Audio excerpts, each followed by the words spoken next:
السلام علیکم ورحمۃ اللہ وبرکاتہ۔ امید ہے کہ آپ سب خیریت سے ہوں گے، ایمان کے حالت میں ہوں گے۔ آج ہم بات کریں گے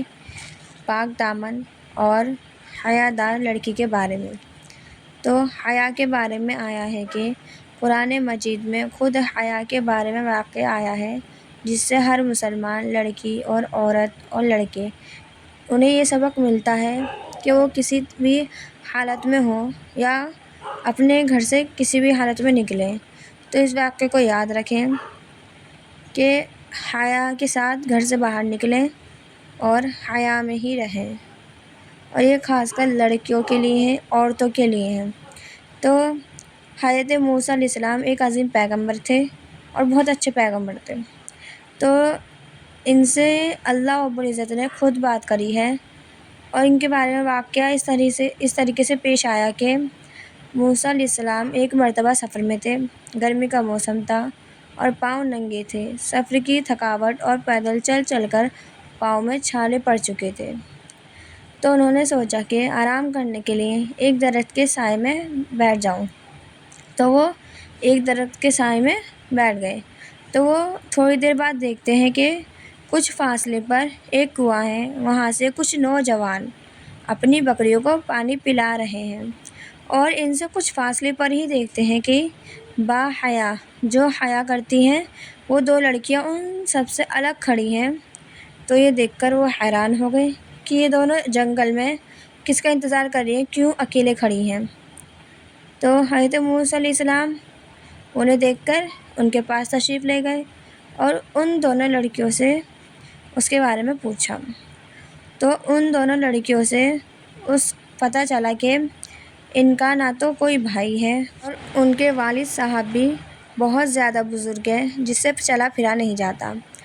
تو وہاں کھڑے ہو کر وہ اس چیز کا انتظار کر رہی تھی کہ جب یہ تمام لوگ اپنی بکریوں کو پانی پلا کر چلی جائیں گی تو آخر میں یہ دونوں پانی پلائیں گے۔ تو انہوں نے اس بات کو پسند نہیں کیا کہ وہ دونوں حیا دار لڑکیاں ان نوجوانوں کے ساتھ بکریوں کو پانی پلائیں، بلکہ تھوڑی دیر لیٹ ہونا پسند کرا اور تھوڑی دیر رکنا پسند کرا، لیکن ان کے ساتھ پانی پلانا نہیں پسند کرا۔ تو موسیٰ علیہ السلام ان کی بات سن کر خود آگے بڑھے اور خود نے ہی پانی کنویں سے نکالا اور ان کی بکریوں کو پانی پلایا، اور وہ دونوں لڑکیاں بکریاں لے کر گھر چلی گئیں، پانی پلوا کر گھر چلی گئیں۔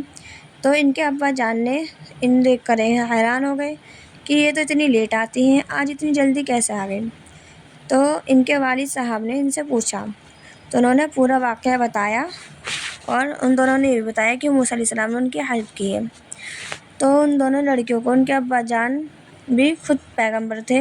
تو انہوں نے اپنی بیٹیوں سے فرمایا کہ جاؤ اور اس شخص کو بلا کر لے کر آؤ جنہوں نے تمہاری مدد کی ہے، ہم ان کی احسان کا بدلہ پورا دیں گے۔ تو ان میں سے ایک لڑکی گئی اور موسیٰ علیہ السلام کی طرف اس طریقے سے آئی کہ قرآن پاک میں اس کی شرم و حیا کو اس طرح بیان کیا ہے کہ فَجَاءَتْ إِحْدَاهُمَا تَمْشِي عَلَى اسْتِحْيَاءٍ قَالَتْ إِنَّ أَبِي يَدْعُوكَ لِيَجْزِيَكَ أَجْرَ مَا سَقَيْتَ لَنَا۔ یہ آیت سورہ قصص کی ہے، اور اس کا ترجمہ یہ ہے کہ آئی ان دونوں میں سے ایک شرم و حیا والی چلتی ہوئی، وہ کہنے لگی کہ میرے باپ آپ کو بلا رہا ہے تاکہ وہ بدلہ دیں جو آپ نے ہمارے جانوروں کو پانی پلایا ہے۔ وہ اس لڑکی کے بارے میں آتا ہے کہ جو دو لڑکیاں تھیں نا، وہ حضرت شعیب علیہ السلام کی تھیں، اور حضرت شعیب علیہ السلام کی بیٹیاں تھیں۔ دیکھیں کہ حضرت شعیب علیہ السلام کی بیٹی حضرت موسیٰ علیہ السلام کو بلانے آئی، شرم و حیا کا دامن نہ چھوڑا، نگاہیں نیچی تھیں، بات بھی کی تو شرم سے ہی کی، زیادہ کھل کر نہیں کی۔ اللہ رب العزت کو ان کی شرم اور حیا اس قدر پسند آئی کہ اس نے حیا کو قرآن بنا کر حضرت محمد صلی اللہ علیہ وسلم پر نازل فرما دیا، اس کے حیا کو قرآن پاک میں نازل فرمایا اور پھر آپ صلی اللہ علیہ وسلم پر بھی نازل فرما دیا، تاکہ پوری امت کی عورتوں کو پتہ چل جائے کہ جب وہ گھروں سے نکلیں تو شرم و حیا کی عادی لوگوں کی طرح گردن کو اٹھا کر نہ چلیں، بلکہ دھیمی چال اور حیا سے ان سے نظر آئے کہ یہ ایک اچھے گھر سے ہیں۔ حیا والی عورت ہے یا لڑکی ہے، جس طریقے سے شعیب علیہ السلام کی بیٹی کے اندر حیا تھی، اس حیا کو اپنے اندر لائیں تاکہ پتہ چلے یہ اسلام کی شہزادیاں ہیں۔ اور حیا بھی ایک طرح کی نہیں ہوتی بلکہ 3 طریقے کی ہوتی ہے۔ پہلی حیا اللہ تعالیٰ سے، دوسری حیا لوگوں سے، اور تیسری حیا نفس سے۔ اللہ رب العزت سے حیا کا مطلب یہ ہے کہ اللہ رب العزت کے احکام کو نہ توڑا جائے، اور لوگوں سے حیا کا مطلب یہ ہے کہ جو ایک بندے کا دوسرے بندے پر حق ہے اس کو پورا کیا جائے،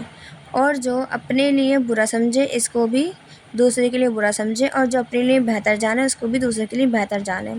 اور نفس سے حیا کا مطلب یہ ہے کہ جو کام شریعت کے خلاف ہے، جن کو کرنے سے اللہ رب العزت نے منع کیا ہے، ان سے خود کی نفس کو روکا جائے۔ قرآن و حدیث سے پتہ چلتا ہے کہ ہمارے اسلام میں حیا اور شرم پر کتنا زور دیا ہے، اور اس کی زیادہ اہمیت ہے کہ اسے ایمان کا حصہ بھی قرار دیا ہے۔ شرم اور حیا ایمان کا ایک زیور ہے، لیکن آج لوگوں نے یہ ماحول بنا لیا ہے کہ خود مائیں بہنیں اپنی شرم و حیا کا جنازہ نکال رہی ہیں۔ آج اگر ہم اپنے معاشرے میں دیکھیں تو ایک بیہودہ تصویریں نظر آتی ہیں۔ بہن ایسی ہیں کہ ایسی حرکتیں کرتی ہیں کہ ان کو دیکھ کر شرم آتی ہے، اور وہ یہ نہیں سوچتی کہ ہم تو حضرت عائشہ علیہ السلام کی بیٹی ہیں، ہماری نسبت تو حضرت فاطمہ رضی اللہ عنہا سے ہے۔ اور بہت ہی افسوس کی بات ہے کہ سب معلوم ہونے کے باوجود بھی اپنی عزتوں کے جنازے نکالتی ہیں۔ اس طریقے سے اپنے اندر شرم و حیا لائیں کہ جب آپ چلیں تو آپ کو دیکھ کر ایمان لائیں، اور آپ کو دیکھ کر جو بیٹی نقاب نہیں اوڑھتی، جو بہن نقاب نہیں اوڑھتی، وہ نقاب اوڑھنا شروع کر دے، وہ ضد کرے نقاب اوڑھنے کے لیے، اگر اس کے گھر والے نہ اڑائیں تو ایسی بنے، اور ان کے اندر اسلام کا جذبہ جگے، ان کے گھر والوں کے بھی اندر اسلام کا جذبہ جگے، اس طریقے سے بنے، ہمارے اسلام کی خوبصورتی کو بڑھائیں، نہ کہ اسے بیہودہ حرکت کر کے بدنام کریں۔ اللہ رب العزت ہم تمام کو حیا کا پیکر بنائیں، اور ہم تمام اپنے نقاب کو ایک اچھی طریقے سے اوڑھیں، جس طریقے سے اللہ نے اور اللہ کے رسول نے حکم دیا ہے۔ دعاؤں میں یاد رکھیے گا۔ السلام علیکم و رحمۃ اللہ وبرکاتہ۔